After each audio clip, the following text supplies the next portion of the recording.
We're in the Greater Augusta area right now, working in a couple of smaller towns to the south and west of Augusta. Firsthand in the Greater Augusta area, there is a lot of damage.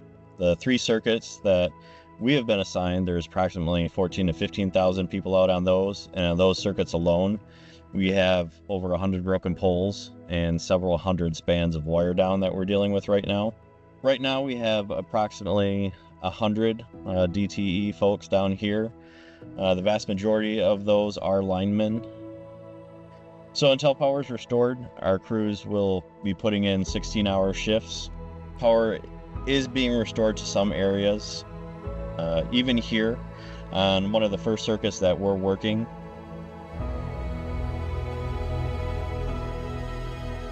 they're very welcoming.